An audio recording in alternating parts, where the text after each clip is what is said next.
A play was written many years ago in memory of a long-dead Egyptian king. 2 young women were chosen to play the leading roles. The play was the whim of an American writer who thought to poke fun at ancient Egyptian superstition. Legend had it that the priests of Egypt cursed their dead king to wander aimlessly through eternity.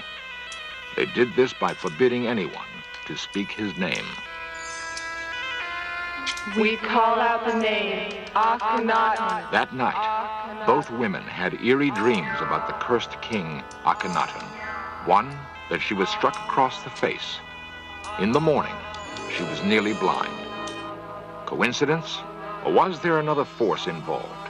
A curse working its evil way after nearly 4,000 years.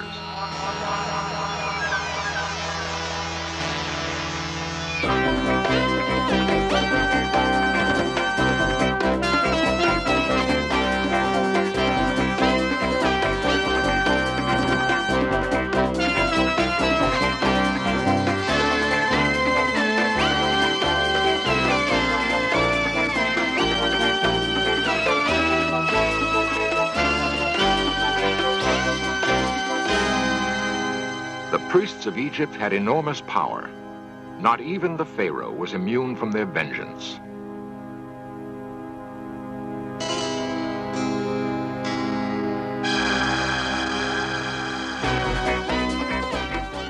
This series presents information based in part on theory and conjecture. The producer's purpose is to suggest some possible explanations, but not necessarily the only ones, to the mysteries we will examine.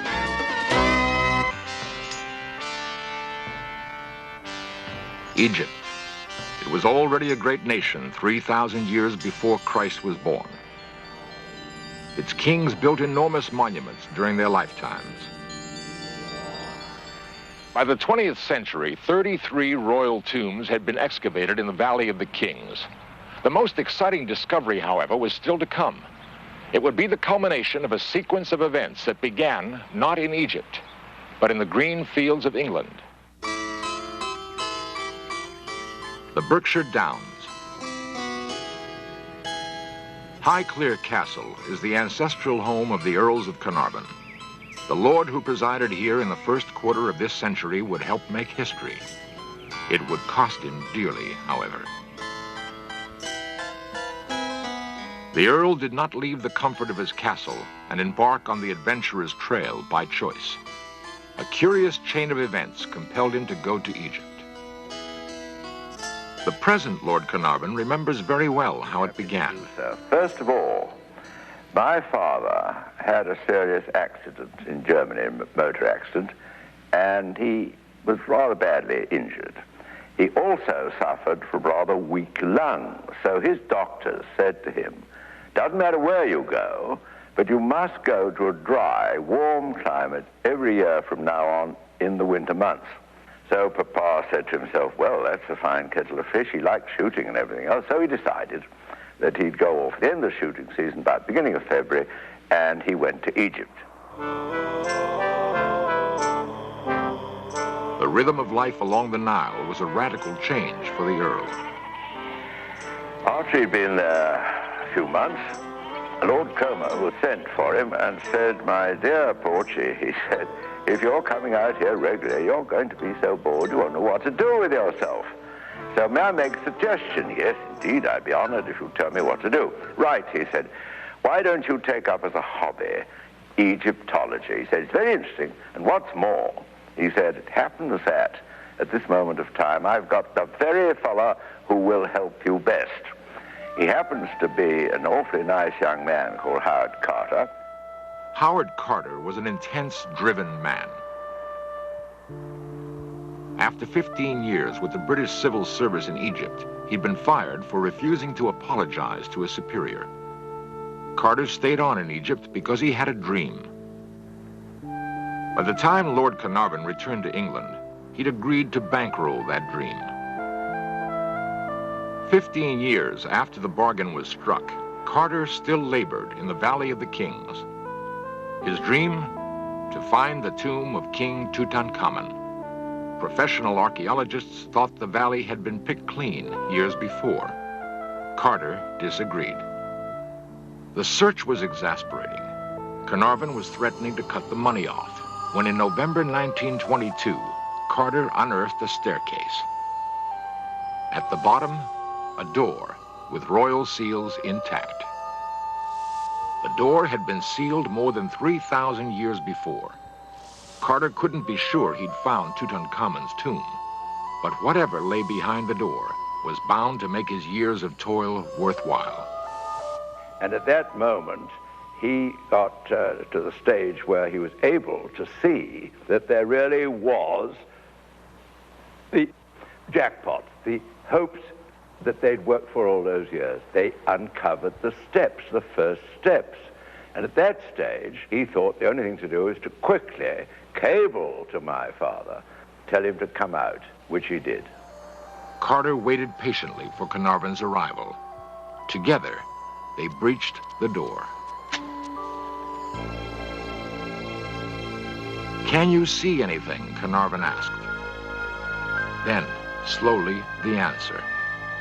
Yes, wonderful things. Wonderful indeed. Carter's vision and Carnarvon's patience had paid off. Beyond treasure, there was the undisturbed body of a long-dead king, the resting place of Tutankhamun, Pharaoh of Egypt. At last, Carter was face to face with his dream. Around Tutankhamun's neck, a magnificent gold collar. Carter recognized it as the vulture goddess Nekbet, a warning to intruders. There were reports of another warning on a tablet that has since vanished. Death will slay with his wings whoever disturbs the rest of the Pharaoh.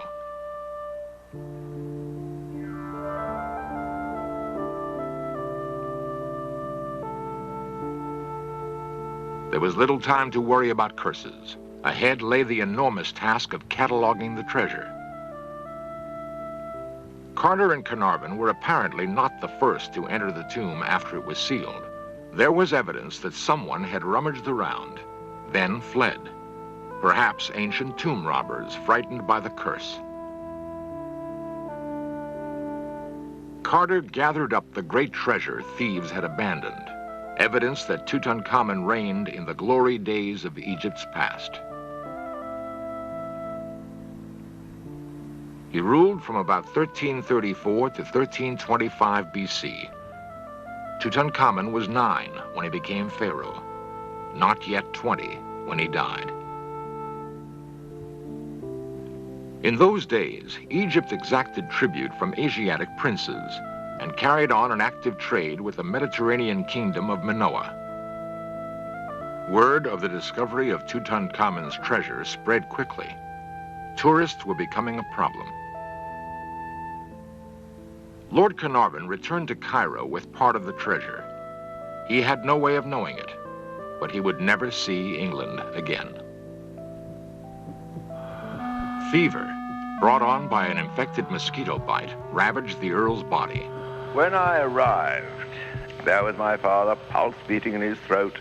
You could see he very bloodshot eyes, obviously frightfully feverish and ill. So I say to the nurse, whatever happens, for heaven's sake, call me.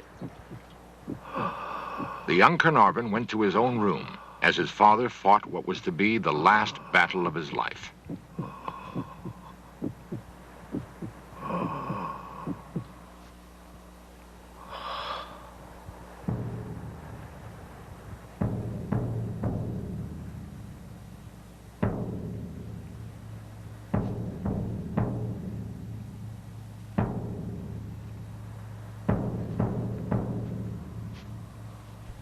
Sure as fate, about 5 to 2, the good lady is shaking me awake, and she said, "Your father's drawn his last breath. Please come quickly."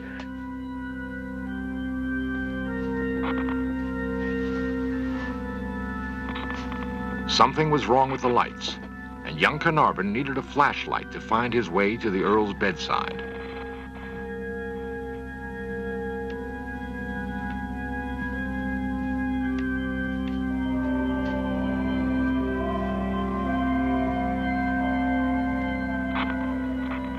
Officially, the cause of Carnarvon's death would be pneumonia. The Egyptian press had another explanation. Your father disturbed the remains of King Tutankhamun.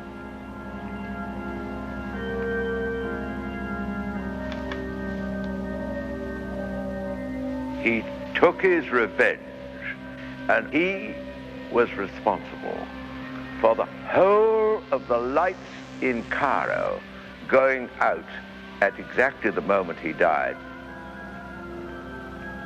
Lord Carnarvon was only the first of many who would die shortly after visiting the tomb of Tutankhamun.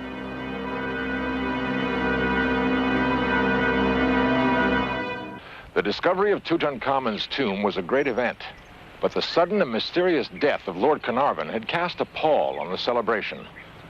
Carnarvon's grieving son returned to England, only to find new evidence that his father might have unleashed some malevolent force, which cost him his life. Already, the popular press was proclaiming Lord Carnarvon's death to be the revenge of the mummy. His son took refuge behind the walls of Highclere Castle. The memory of that awful night in Cairo would not so easily be shaken. I had a little fox terrier bitch called Susie. And when I got back, very old-fashioned housekeeper, Mrs. McLean, said to me, "I've something to tell you, my lord, a really extraordinary happening." At 5 minutes to 4, and as you know, Cairo time is 2 hours, so we're 2 hours in front of Cairo, she said, Susie sat up on her hind legs. Her mouth was covered in foam. She let out a howl like a wolf and fell back dead. Something of a panic set in. Collectors rushed to get rid of whatever Egyptian relics they possessed. Howard Carter's assistant, Richard Bethel, died suddenly of a circulatory collapse. Bethel's father, Lord Westbury, committed suicide.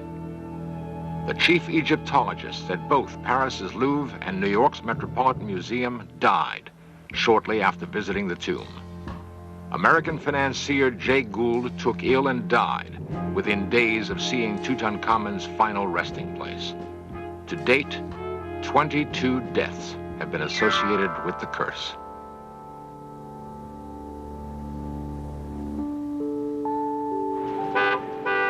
Oxford University became the center for an exhaustive study of the relics removed from Tutankhamun's tomb, and for an investigation of the curse many now believed was real. Oxford's Ashmolean Museum is still one of the richest repositories of Egyptian antiquities. Historian Henry Lincoln is a frequent visitor. It's very easy with our 20th century skeptical, materialistic minds to dismiss the curse of the pharaohs as absolute rubbish. Well, it is just that, absolute rubbish. Death to anyone who enters this tomb is a pretty fierce curse to somebody with a superstitious mind, but it's just a threat, and a pretty ineffectual one at that. And we all know that the curse of the pharaohs was concocted by the popular press because Lord Carnarvon had sold the rights to the discovery of Tutankhamun's tomb to the Times, and the other papers wanted something sensational to write about. But the Egyptians, a curse wasn't rubbish. Tutankhamun's figured largely in the thinking about the curse, and it was Tutankhamun's father-in-law who, in fact, was cursed to wander in all eternity by the priests of Ammon. The ram's head god, Amun-Ra, was dominant in Egypt before the reign of Akhenaten.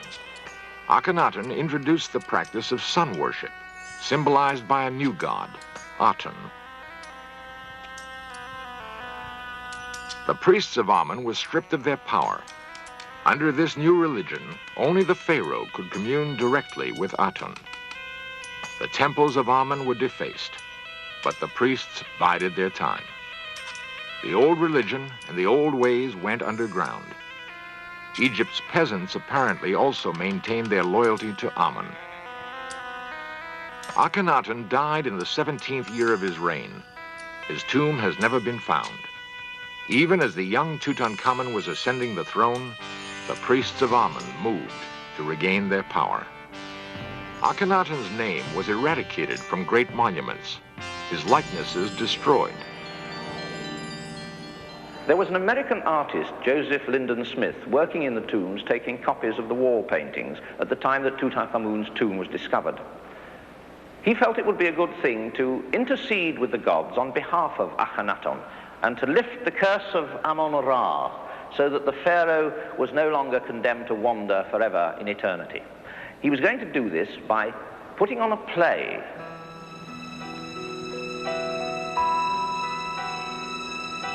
The ruler is born like the atom and will endure for eternity if only we speak his name. We call out the name Akhenaten.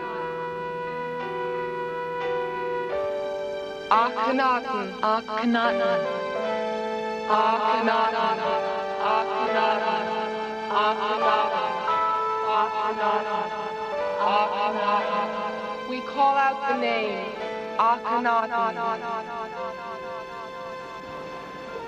At the final dress rehearsal, something unheard of happened.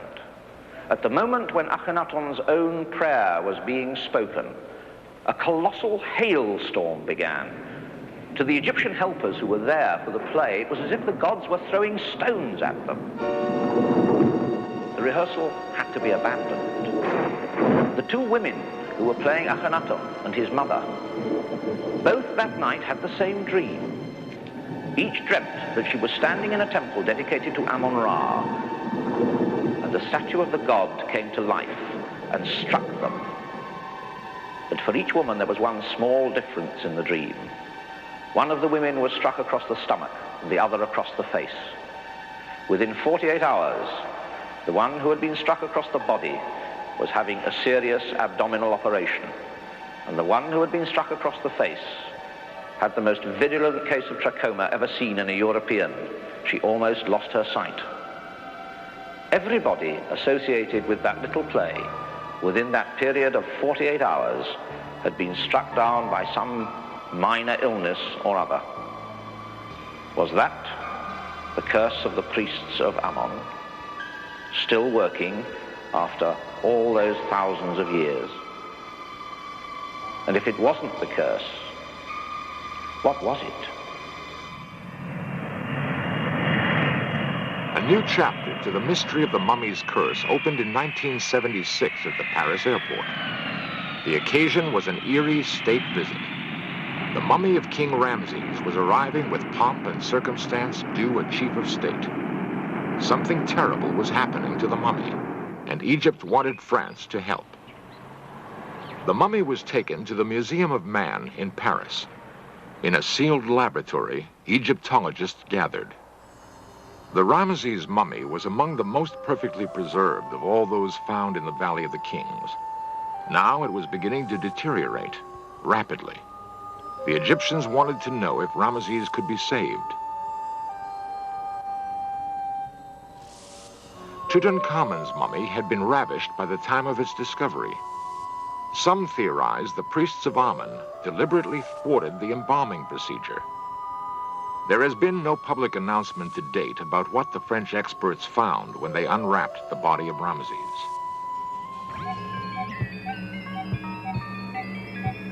The speculation has been that a dangerous bacteria, perhaps dormant for thousands of years, is now alive and at work on the mummy. Egypt's priests knew something of biology. Perhaps they knew more than modern men imagine. In the tomb of Tutankhamun were many wonderful vessels of gold and alabaster. They were apparently designed to hold precious liquids and rare unguents. If they contained something else, something lethal, the secret died with the last priest of Amun-Ra. 1977 affords millions of Americans the opportunity to see Tutankhamun's treasures. They are on special loan from the Egyptian government and will tour museums in Washington, D.C., Chicago, New Orleans, Los Angeles, Seattle, and New York. 55 works of art from what many consider the greatest archaeological find in history. Time has eroded much of the mystery and awe which gripped discoverers Carter and Carnarvon. The curse is probably rubbish after all. Perhaps the priests of Amun-Ra tasted enough vengeance with the deaths of Lord Carnarvon and some of his close associates. After all, Howard Carter lived out a long and happy life, and he was the first to break the seals on Tutankhamun's tomb. If the priests of Amun sought to obliterate the memory of Akhenaten and his heir Tutankhamun, they failed. Their names have been rediscovered and spoken again and again. To a pharaoh, that was assurance of immortality. Life, symbolized by the Ankh. Earrings, probably worn by Tutankhamun as a young boy. The wooden figures are likenesses of favorite slaves, servants for the pharaoh in the afterlife. Other figures guarded the young king's tomb for the 3,000 years he was forgotten.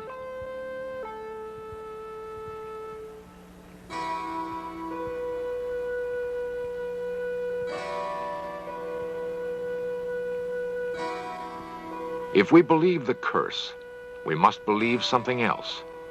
We must believe that in the end, Tutankhamun triumphed over the priests of Amun.